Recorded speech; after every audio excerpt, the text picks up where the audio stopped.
Mesdames, Messieurs, tout le plaisir est pour nous. Nous sommes nombreux à suivre cette émission Qui dit vrai, votre émission de point d'actualité. Nous recevons sur ce plateau Maître Clément Mouza. Il est député national invalidé par la Cour constitutionnelle. C'est bien lui, il dit c'est injustement que la Cour l'a invalidé du fait qu'il avait déjà siégé et que ses résultats sont conformes à la loi. Nous parlerons avec lui de cette coordination tournante de la coalition Lamouka. Nous parlerons également de cette question qui semble diviser aujourd'hui cette grande coalition Lamouka, la question du porte-parole de l'opposition. Est-ce que cela peut être une raison pour que cette plateforme puisse être aujourd'hui au bord de l'implosion? Tout à l'heure, Maître Clément Mouza va nous répondre à toutes ces questions. Maître, bienvenue dans cette émission. Merci beaucoup, madame. Et surtout pour votre invitation. Je vais bien.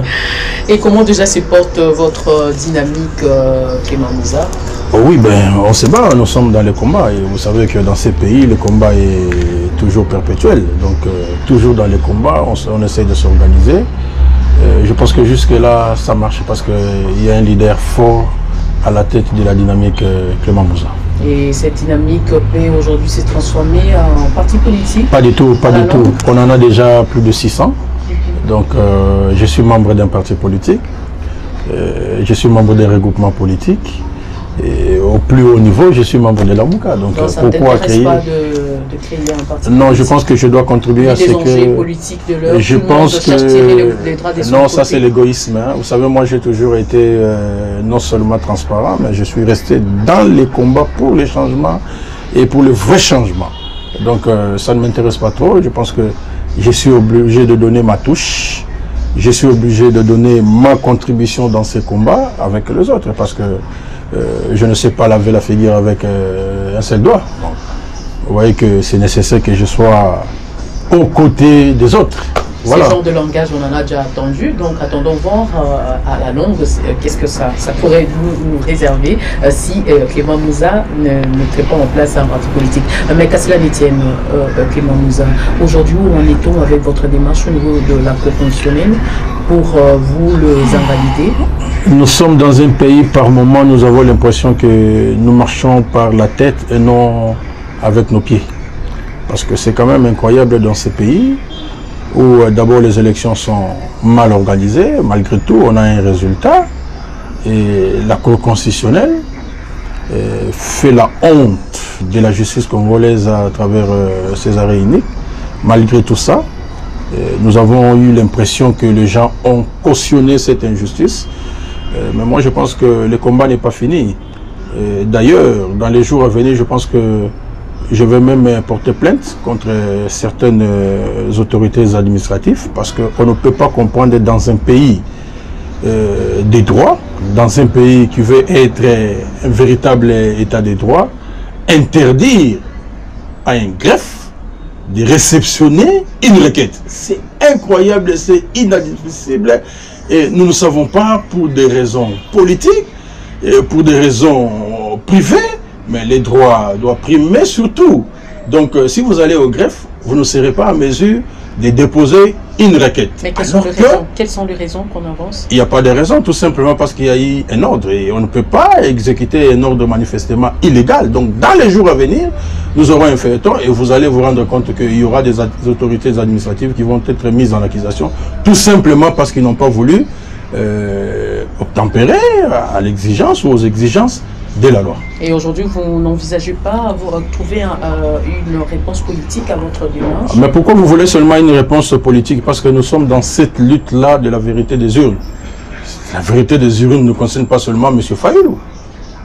Tant que maintenant là que je suis en train... parler de la vérité des urnes, un état d'esprit comme... non, non seulement un état d'esprit, mais parce que à partir du moment où les gens se sont rendus compte que la justice n'a pas fait son travail, et vous le savez, je suis en train de parler comme Maître Clément Mouza, mais vous savez des personnes qui sont derrière moi, parce que tout simplement, j'ai été injustement invalidé, et la personne qui me remplace n'a que 270 voix, mais ici, je parle pas, ça passe pas comme ça. Et je vous dis que même quand il restera des jours je vais continuer à me battre pour cette injustice-là. Mais d'ici là, déjà parce que vous réclamez de la MOUCA, d'ici là, la coordination tournante du présidium de cette grande coalition va passer son bâton de commande à Adolphe Muzito. Aujourd'hui, qu'est-ce que vous, de la MOUCA, vous attendez de cette coordination de Adolphe Muzito? Bon, il fait partie du présidium de la MOUCA. Nous avons déjà connu deux grandes personnalités qui ont dirigé la MOUCA. Maintenant, ça va être les tours de l'ancien Premier ministre, M. Muzito. Nous souhaitons qu'il y ait quand même, disons, des avancées. Parce que vous savez que j'ai l'habitude de dire que le peuple attend, mais la nation n'attend pas. Parce que le peuple veut vivre un réel changement. Le peuple croit à la MOUCA comme l'alternative au vrai changement. Donc, je pense que nous attendons de nos leaders, de ceux qui, disons, qui prennent des initiatives, si vous voulez, entre guillemets, ceux qui sont à la tête de la MOUCA, si vous voulez, prendre des initiatives aux côtés de la population. Parce que, vous savez, depuis que ce gouvernement est là, les gouvernements de coalition, vous savez des problèmes que nous avons. Nous avons déjà pris 8 mois pour avoir un gouvernement. Maintenant, là, qui sont ensemble, vous savez comment ça tire de partout. Donc, on n'est pas sûr que ce gouvernement puisse nous amener à un véritable état de droit, à nous amener dans le développement. Donc, il faut une alternative crédible. Une alternative crédible, comme vous le sous-attendez. Mais aujourd'hui, si on peut parler en termes de bilan de Jean-Pierre Bemba Mwendo au sein de cette coordination, quel est le bilan que vous, de la MOUCA, vous pouvez parler de cette gestion de Jean-Pierre Bemba? Bon, en tant que politique, je n'ai pas un bilan particulier à faire, parce que vous savez, ce sont des grandes personnalités. Il y a un résultat, moi je n'ai pas un bilan parce que ça doit s'apprécier, ça doit peut-être s'évaluer. Mais en tant que population, parce que je vis à la cité, moi je suis à la cité. Je pense que jusque-là, la population n'est pas encore totalement satisfaite disons, du résultat jusque-là par rapport à la présidence de Moïse Katumbi, de Jean-Pierre Bemba. La population ne sent pas ce qu'il attendait. On ne sait vraiment pas dire avec précision, voilà ce que la population attendait. Mais je pense que c'est un résultat qui est un peu, qui ne cadre pas encore avec la volonté de l'ensemble de notre peuple. Donc si je peux parler en tant que population, je pense que le peuple ne se retrouve pas encore dans ce qui s'est fait par rapport à ses attentes. Donc il y a un petit flottement par rapport à l'économie même des communiqués qui ont été signés par les présidiums. Moi, je pense qu'il faut évaluer d'abord au niveau de tous ceux qui composent la MOUCA. Mais je pense également que M.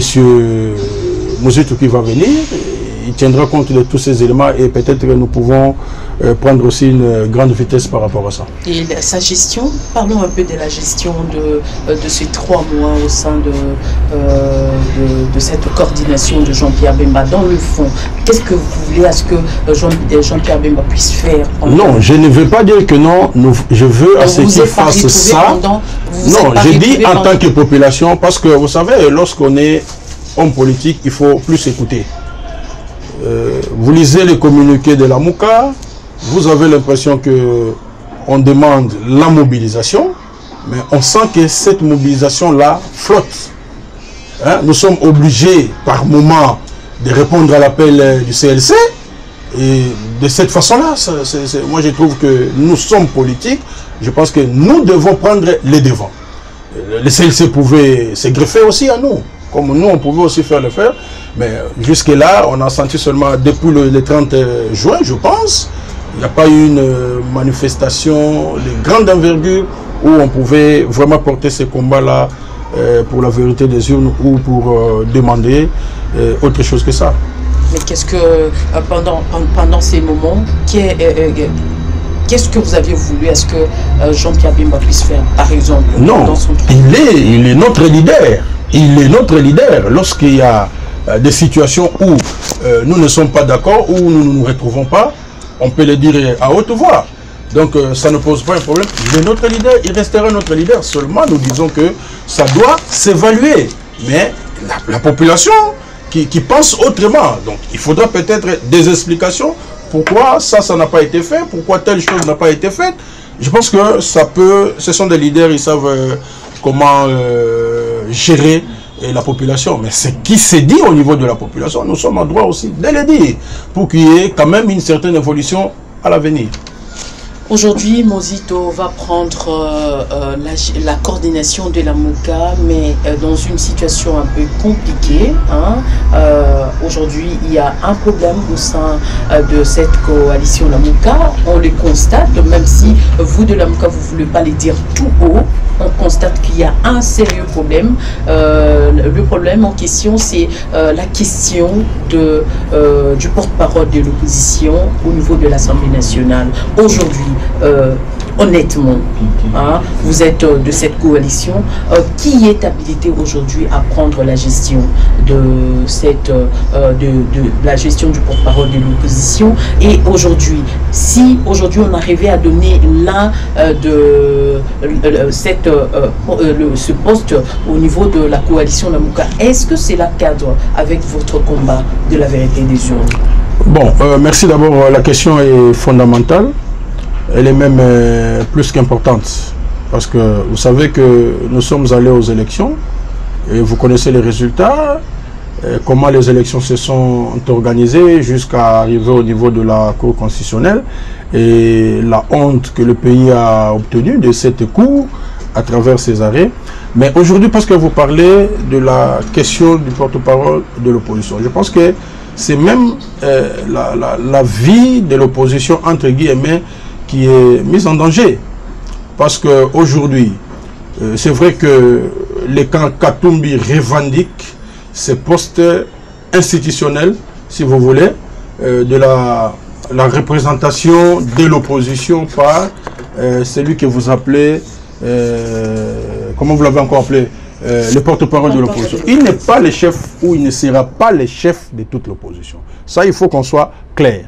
Mais par rapport à l'institution, par rapport à la loi organisant l'opposition, cela est prévu. Mais nous devons faire attention, et moi je recommande, comme politique, je ne suis qu'un simple citoyen congolais, mais comme politique, je recommande qu'il y ait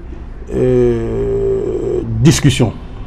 Il faut des discussions. Je parle bien au sein de toute l'opposition, qui est sérieusement une discussion. On doit en parler, on doit approfondir la question. Parce que si nous ne faisons pas attention, je vous ai dit, et je continue à le dire, nous allons nous retrouver dans une situation de la bande à quatre. C'est-à-dire, vous avez d'un côté, permettez les termes, Katumbi qui va se retrouver d'un côté, vous aurez Fayoulou qui va être d'un côté, vous aurez l'ancien président Kabila qui va être d'un côté, et vous aurez aussi le président Tshisekedi qui va être d'un côté. Vous voyez que nous serons pratiquement dans la bande de 4. Et ça va être très dangereux pour le pays. Regardez la composition géopolitique de ces leaders-là.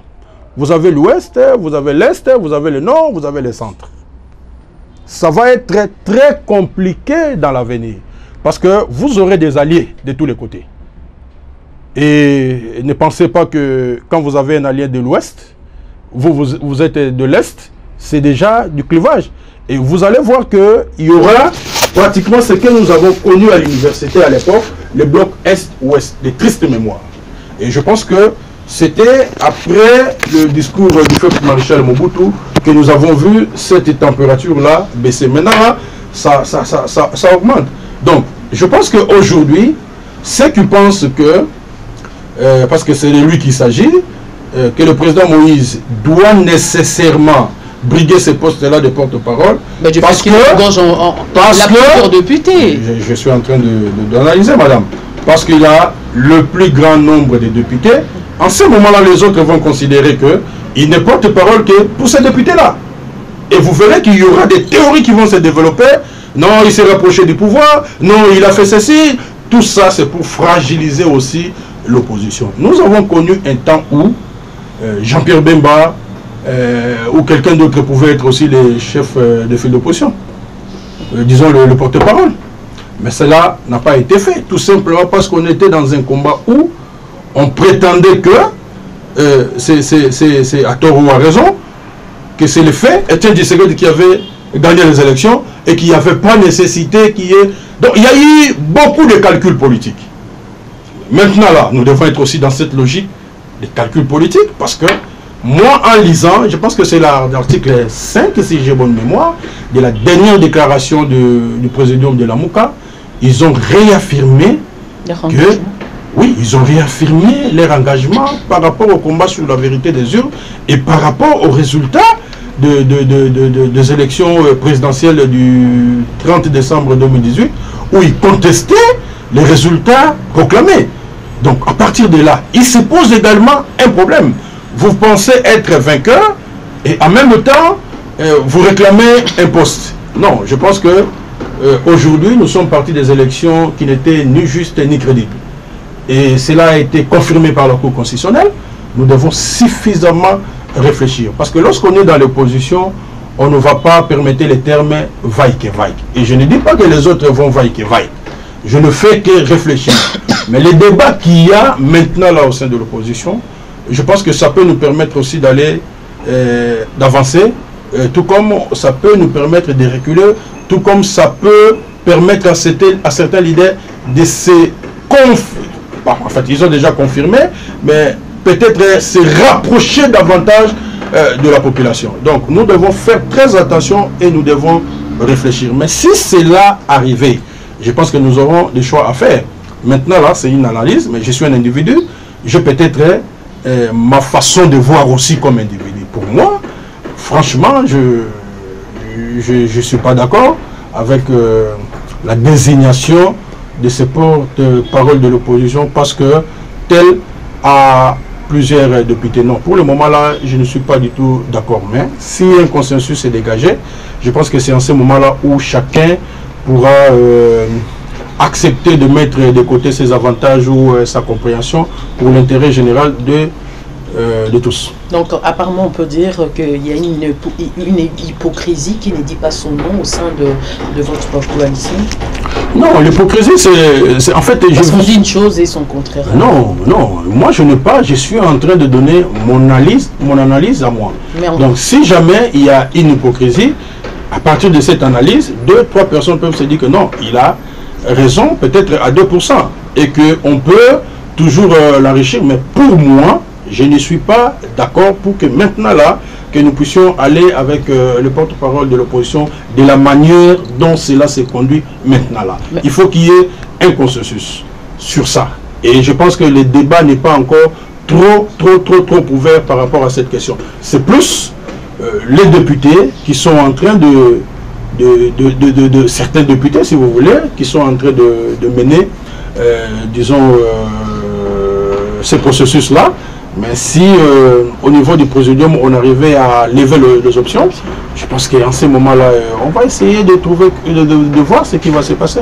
Mais je ne suis pas partisan pour le moment. Donc en termes de proposition, qu'est-ce que vous pouvez proposer en Non, mais la proposition elle est simple, je vous ai dit, ma proposition. Les consensus, oui. Non, le consensus, c'est les résultats des discussions. Il faut approfondir la question.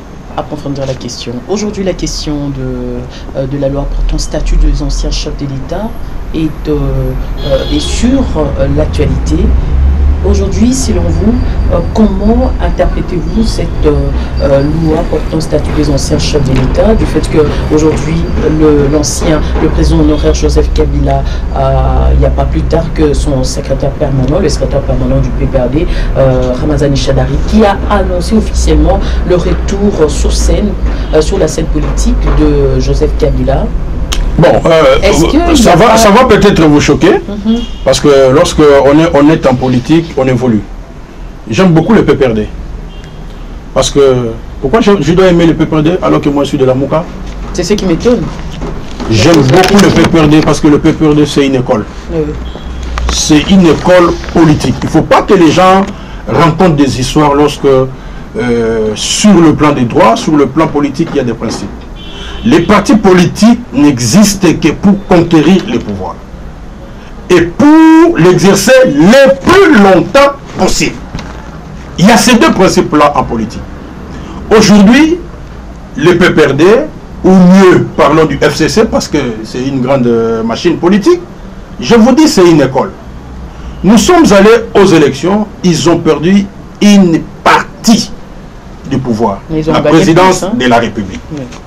Aujourd'hui, ils contrôlent toutes les assemblées. Par rapport à notre système politique, mais c'est Kabila et les FCC qui gèrent les pays. C'est ça la réalité de notre loi fondamentale. On ne peut pas dire autrement que ça. Et constatant qu'ils ont perdu la présidence, mais ils sont allés se réunir, ils ont pris des résolutions, ils décident de la rentrée politique, tel que vous êtes en train de le dire là. Bon, ça c'est vous, parce que vous avez spéculé, et il y a même certains qui se considèrent comme des grands partis politiques, qui parlaient, permettez-moi le terme, du mal du PPRD. Non, moi je ne suis pas de cet avis-là, au contraire, nous avons accepté la démocratie. Nous avons accepté de consolider la démocratie. Nous devons accepter le principe du contradictoire. On doit accepter ce que l'autre fait. Parce que lorsqu'on dit que le président de la République, non, disons l'ancien président de la République fait sa rentrée, on spécule qu'il sera candidat en 2023. Mais vous êtes en train maintenant de réfléchir à la place du PPRD. Non, on espère bon, parce que vous avez posé la question. Le PPRD qui parce que vous avez la question. Mais écoutez-moi, c'est-à-dire que vous êtes en train d'aider le PPRD à bien réfléchir. Lorsqu'on met une réflexion sur la table, ne pensez pas qu'on a fini à réfléchir.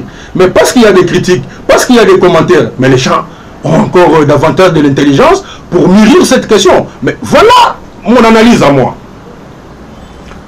Sur base de la Constitution actuelle, ça n'engage que moi. Quand vous prenez les articles 70 combinés avec l'article 104, si j'ai bonne mémoire, de la Constitution, qu'est-ce que la loi fondamentale dit? Le mandat du chef de l'État est de 5 ans, renouvelable une seule fois. Il y a une nuance de taille. Une seule fois. Et lorsque vous prenez l'article 104 de la Constitution qui dit l'ancien président de la République est sénateur à vie. Disons, après son mandat, madame. Lorsque vous avez ces deux articles combinés, en principe, le sort de l'ancien président de la République est scellé. En principe. Mais la loi n'est pas très explicite. Mais lorsqu'on fait une loi, il y a toujours ce que nous appelons, je vais parler en termes simples, la raison d'être de la loi. Pourquoi on a prévu cette disposition ou ces dispositions dans la Constitution? De bonne foi politique, cela ne pose pas problème. Mais lorsque le PPRD ou le FCC lance un débat, vous commencez à réfléchir, mais ils ne vont pas aller comme vous le pensez.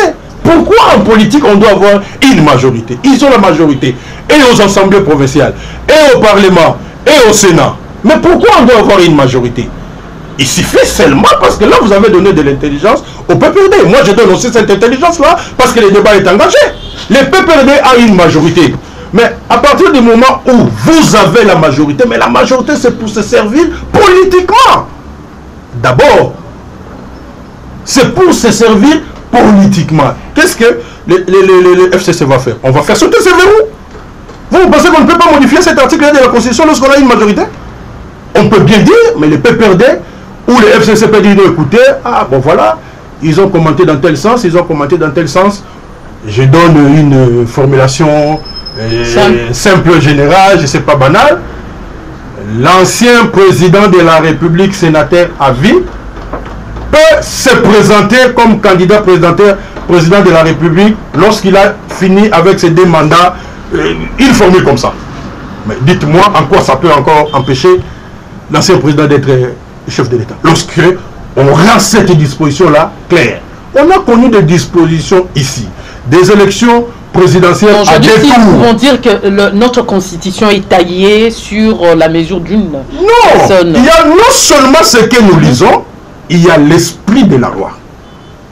Par rapport à cet esprit-là, si nous avons la bonne foi politique, normalement, la situation doit rester.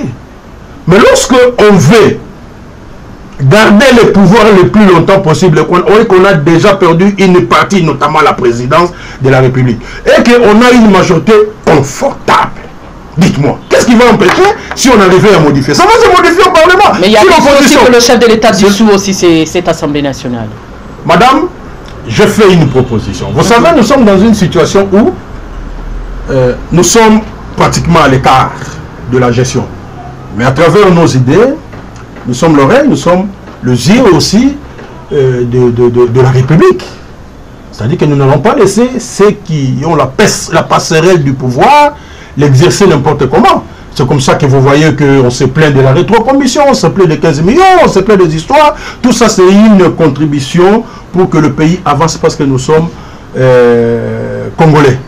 Donc, on ne va pas laisser le pays sombrer aussi, hein, madame. Ce n'est pas ça? Voilà. C'est votre point de vue. Ok, bon, donc moi je pense que c'est un débat. Il faut laisser les choses mais parce que quand le chef de l'État voit que non, il ne se retrouve pas dans cette... bon, j'ai fait une proposition. Moi, je suis parmi ceux qui réfléchissent. Vous savez, nous sommes dans un pays où les gens, excusez-moi, permettez les termes, beaucoup ne réfléchissent pas trop pour le pays. Mais moi, quand j'ai un temps libre, je réfléchis un peu pour le pays. Je pense qu'au mois de juillet, j'ai fait aussi un plan de sortie. Pour moi, je considère qu'il y a une crise. Et cette crise-là, elle est fondamentale. Et qui démontre quoi? Les élections. Ouais, qui démontre quoi? Voilà. Tout le monde. C'était en 5 points. La première des choses, vous le savez, que depuis un temps, la CENI n'a plus de mandat.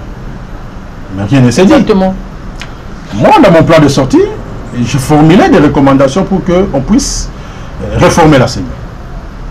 Les détails viendront parce que nous sommes dans une mission, le timing est déjà prévu. Mais c'est déjà en cours, hein, cette...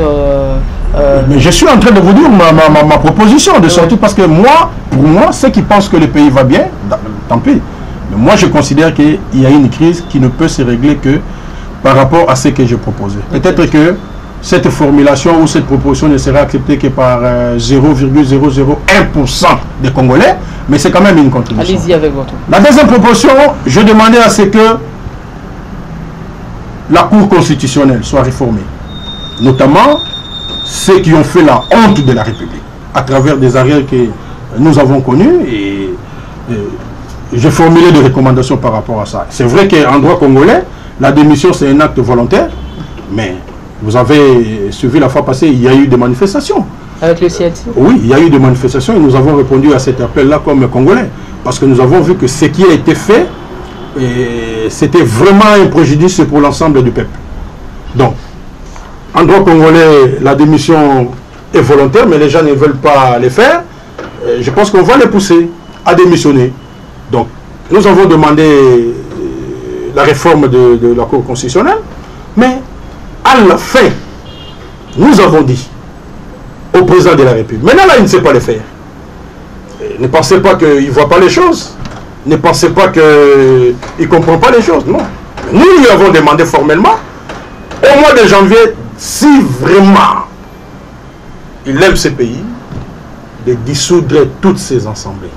Et quels sont les... Je suis en train de donner une proposition, madame. Continue. De dissoudre toutes ces assemblées. Pourquoi je demande ça? Parce que c'est là... Non, je connais un peu la lutte menée par l'actuel président de la République. Parce que les peuples... Nous avons combattu ensemble. Hein? Nous avons combattu ensemble. Ça fait partie de ses prérogatives. Hein? Nous avons combattu ensemble. Nous connaissons l'essence du combat que nous avons mené. Vous vous retrouvez dans une situation où vous avez d'un côté les camps du président de la République qui veut faire avancer le pays. Parlons en termes de progressisme. Mais vous avez de l'autre côté des gens qui ont exercé le pouvoir pendant près de 18 ans, qui n'est pas erré, hein, mais qui ont besoin de conquérir le pouvoir, qui ont besoin de conserver les acquis de 18 ans. Il y aura toujours des problèmes. C'est comme ça que je l'ai dit, que la coalition Cash FCC n'amenera pas les Congolais de l'avant. Donc on peut dire aujourd'hui le divorce. On ne le souhaite pas parce que moi je ne suis pas un prophète des malheurs, Mais vous êtes en train de suivre par voie des réseaux sociaux, par voie de la presse, ce qui se passe. Avec le secrétaire général qui déjà font le jeu de ping-pong. Je pense que, je l'avais déjà dit, l'idéal serait que les FCC dirigent l'ensemble du gouvernement. Il a son premier ministre, il a ses ministres, et ceux qui ont gagné les présidentielles restent au présidentiel. Qui soient peut-être dans la cohabitation plutôt que dans la coalition. Parce que maintenant, là, il y a des... Ils sont dans la coalition, mais pour certains, c'est une cohabitation. Pour les autres, c'est une coalition. Donc, légalement, les FCC ayant la majorité, il n'a pas besoin. En tout cas, cette majorité-là, il n'a besoin de personne pour former son gouvernement. Il forme son gouvernement, il a son premier ministre qui est responsable devant le Parlement pour bas. Mais lorsque vous êtes dans une coalition, vous devez discuter ça, vous devez... Maintenant, là, on attend la répartition des entreprises publiques. La répartition, donc un butin de guerre à travers les élections. Et c'est comme ça que vous voyez les résultats. Nous avons quels résultats par rapport à ces entreprises publiques? Non, parce qu'on doit avec la répartition. Avec le tout est réparti. Mais nous, on ne doit pas regarder ça avec des yeux fermés. Nous sommes Congolais. Nous aimons notre pays. On doit donner notre contribution. Nous devons parler. Alors, donc, je pense que, madame, si au mois de janvier, le président de arriver à faire ça, je pense que ça peut permettre. Il a besoin d'une majorité confortable. À partir du moment où nous sommes à la première année de la législature, les candidatures s'annoncent déjà, si on peut le dire. Ça s'annonce déjà. Et vous êtes dans la coalition. Mais en 2021, ça va être terrible. Dans des pays comme le Congo, comme ça.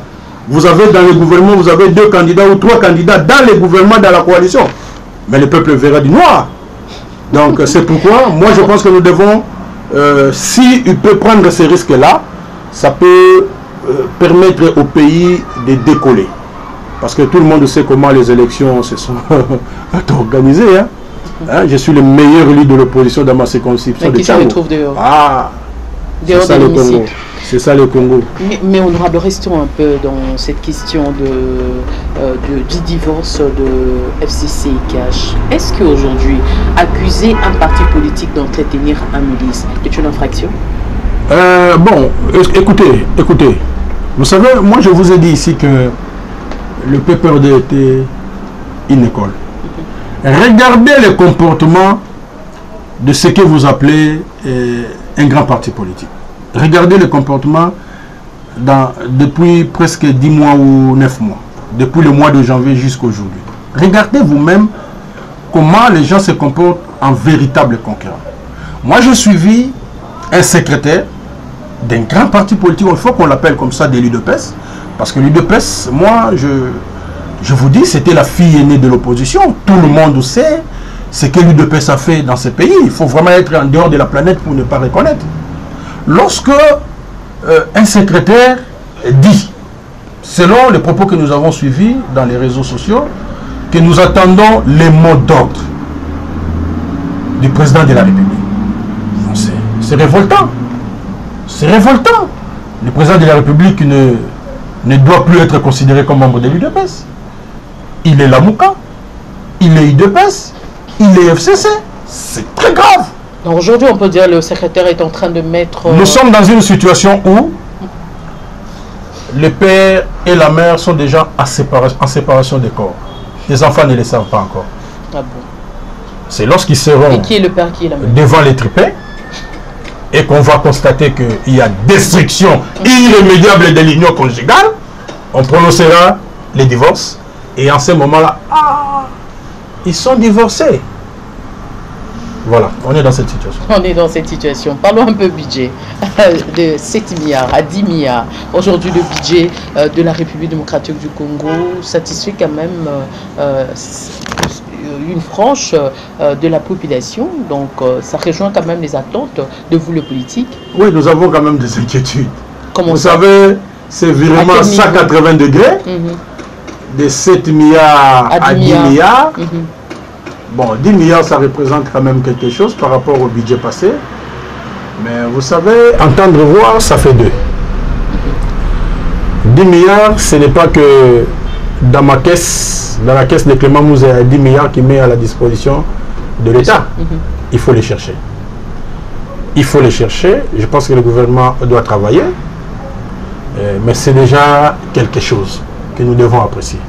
Il faut maintenant travailler pour qu'on puisse quand même avoir ces niveaux. Quand moi je serai peut-être président de la République, je vais peut-être aller à 21 milliards. Mais donc, quand même ceux qui sont là, pouvoir réfléchir comment réunir toute lorsqu'ils ont déjà adopté, c'est-à-dire qu'ils ont suffisamment réfléchi. Mais ils ont adopté, ça veut dire qu'il y a la volonté. Mais sachez que nous avons connu par le passé avec l'ancien Premier ministre que j'apprécie beaucoup, Matata Polo, qui est retourné au Parlement parce qu'il n'était pas en mesure de réaliser. Le monde voilà, il a ramené le budget à la baisse. Ne souhaitons pas ça. Mais c'est toujours possible. C'est ça la gestion, c'est ça la politique, c'est ça aussi l'honnêteté de la responsabilité. Donc, pour moi, ça me plaît. Mais entendre voir, ça fait deux. Ça fait deux. Oui.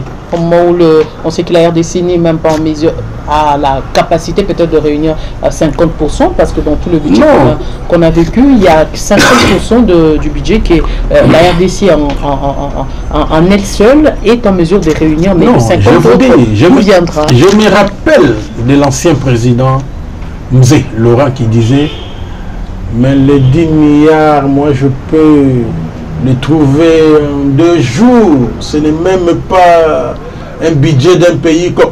Je me rappelle comment il avait cet orgueil-là pour les Congo. Parce qu'il savait. C'est possible. Parce que, qu'est-ce que le monde entier nous dit? Nous sommes assis sur un trésor, mais nous sommes pauvres. Regardez un peu la situation de gens que vous appelez de Wewa ici. J'ai appris qu'il y a 300 000 motos à Kinshasa. Madame, vous pouvez me dire aujourd'hui combien de motos sont immatriculées? Immatriculées, ça veut dire avoir une plaque identifiée. Vous pouvez me dire, il y en a combien? Je pense moins d'1%.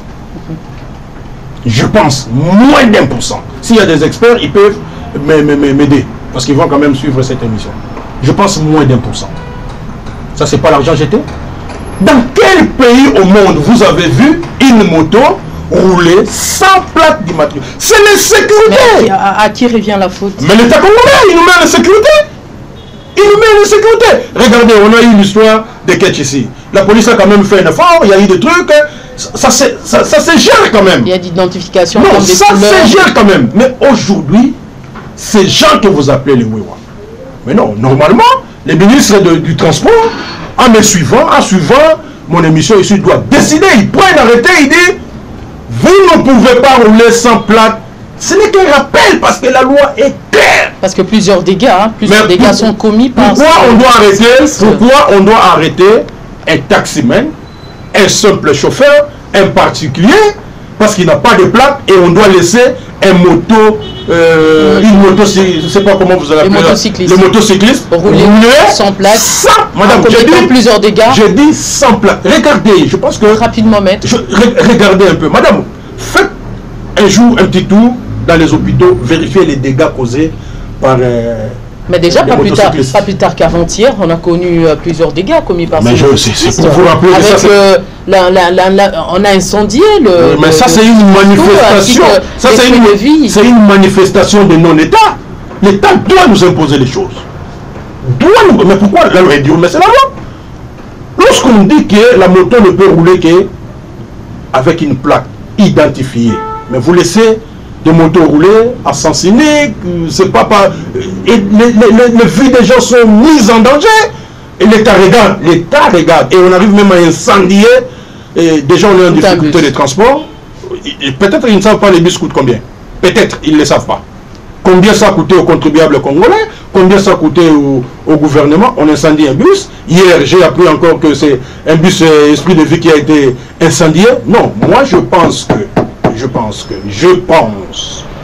Et je vais peut-être adresser aussi une lettre comme Congolais au ministre des Transports, mon ami Didier. Il doit faire un effort. La loi est dure, mais c'est la loi. Ils ne peuvent pas laisser ces Wewa rouler sans immatriculation. On n'a même pas besoin de donner un délai. Quand vous achetez une moto, vous devez directement prendre l'immatriculation. Mais ça, c'est l'argent. On a besoin de 10 milliards. On trouvera cet argent où? Maître, nous courons derrière le temps. Nous sommes presque à la fin de cette émission, Maître. Mais nous ne pouvons pas terminer cette émission sans pourtant parler de la situation sécuritaire à l'est du pays. Aujourd'hui, les grands plateaux de Minembwe est attaqué par ceux-là qu'on appelle le Tutsi, l'ethnie Tutsi. Madame. Qui pose aujourd'hui problème dans notre pays. Madame, ça c'est une question qui doit préoccuper les Congolais. Normalement, pour cette question de l'Est, nous pouvons mobiliser le peuple congolais tous les vendredis, qu'il y ait des manifestations jusqu'à ce que l'État trouvera des solutions. Ce n'est pas une situation qui a commencé aujourd'hui. C'est une situation qui date. Mais, par principe, par rapport au principe de continuité du pouvoir, nous n'allons pas dire que la responsabilité est à celui qui est parti. La responsabilité, aujourd'hui, incombe à celui qui est le garant de la nation. Félix Tshisekedi. Oui. Il doit trouver des solutions pour sécuriser le pays. Ça fait Maintenant, la campagne, de sa campagne, c'est constitutionnel. Pas que la campagne, c'est dans la Constitution. Il doit assurer la sécurité de l'État. Mais aujourd'hui, on nous parle d'une soi-disant coalition de pays voisins, notamment les Rwandais, les Burundi. J'ai appris que l'Ouganda s'est dessaisi de cette question. Madame, nous avons une histoire sombre avec les Rwandais et les Burundi. Une histoire sombre. Nous avons encore en mémoire l'agression du pays. Je me rappelle de cette chanson-là, Tokufa Pona Ekolo. Aujourd'hui, nous continuons à enregistrer plusieurs mots. Non, je ne l'accepterai pas. Moi, je ne l'accepterai pas. En tout cas, dans un passé récent, les Rwandais nous ont malmenés, nous ont agressés. À travers l'intervention des Rwandais ou l'agression, nous avons perdu aujourd'hui près de 7 millions. Madame, mais c'est la population d'un pays... En connivence avec le politique. Mais ça, c'est la population d'un pays comme le Namibie. En connivence avec les autorités. L'Érythrée n'a pas cette population de 7 millions d'habitants. 7 millions de morts. On parle même déjà de 8 millions de morts. 8 millions. Et vous acceptez encore qu'il y ait l'intervention de l'armée rwandaise en RDC. Madame, il y a quand même des mécanismes constitutionnels. Je pense qu'ils les connaissent aussi. Mais je me rappelle bien que l'actuel directeur de cabinet était sincère. Il a même dû abandonner la présidence de l'Assemblée nationale tout simplement parce qu'il n'était pas d'accord avec cette intervention de l'armée rwandaise ou de la coalition entre guillemets qui s'est préparée à l'époque. Mais d'aucuns se posent la question aujourd'hui, maître, pourquoi seulement Roubaix-Roy doit être ministre presque, on peut dire, à vie ou bien perpétuel? Je ne sais pas, je ne sais pas, moi je ne suis pas ministre. Qu'est-ce qui trame derrière je ne suis pas ministre. Ce poste de la décentralisation? Non, ça je ne peux pas les connaître. Parce que j'ai seulement suivi que les partages se faisaient, les FCC avaient autant, les caches avaient autant. Ils savent comment ils ont fait leur répartition. Et aujourd'hui, je ne peux pas parler en termes d'individus. Nous constatons et nous attendons des bons résultats en tant que Congolais par rapport à ces gouvernements.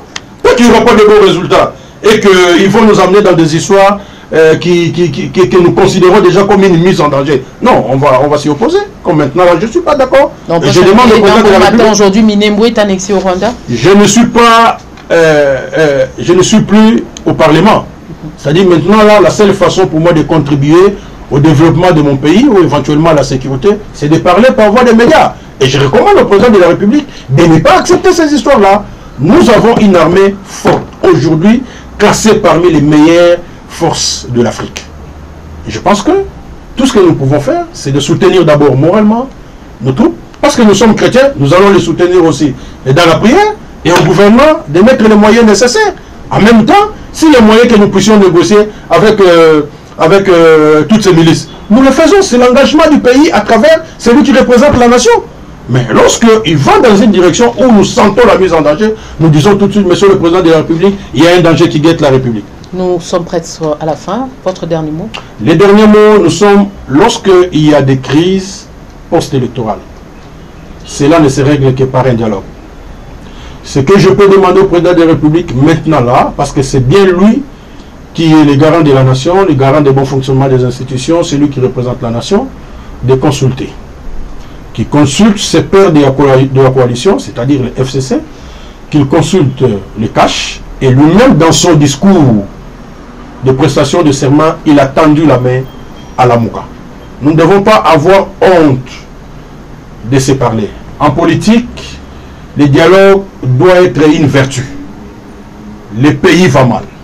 Nous sentons ces bonnes intentions de faire avancer le pays, mais nous voyons aussi ce qui s'est fait pour que les choses n'aillent pas. Pour que nous ne puissions pas avoir les uns et les autres des procès d'intention, parce que nous avons qu'une la seule nation, le seul territoire qui est la République démocratique du Congo. Nous avons besoin que nos enfants puissent hériter d'un pays plus beau qu'avant. Donc, que nous puissions nous mettre autour d'une table et que nous puissions parler sans que cela soit la répartition des pouvoirs, mais que nous puissions nous parler en face et on va décoller. On va décoller, c'est ça votre dernier mot, mesdames et messieurs. Nous vous rappelons que nous avons reçu sur ce plateau Maître Moussa Kayembe. Il est député national invalidé par la Cour constitutionnelle. Il avait siégé, mais invalidé après. Avec lui, on a pu parler de cette question qui divise aujourd'hui l'opposition dans son ensemble. La question du porte-parole de l'opposition, la question sécuritaire du haut plateau de Minembwe. Donc tous les éléments de réponse il nous a fournis au cours de cette émission. Je compte les suivre le vendredi ainsi que le dimanche. Mesdames et messieurs, merci à vous tous qui nous avez suivis partout dans le monde, en France, aux États-Unis, en Amérique, ainsi qu'en Angola. Donc je vous dis merci. Merci particulièrement à Brandon Milalou, Jérès Mabika, Tonton Ibongo, Hervé Kachama, à Bijou John Djibateko pour leur appui technique. Quant à moi, je vous retrouve dans un autre numéro avec le même plaisir. Au revoir.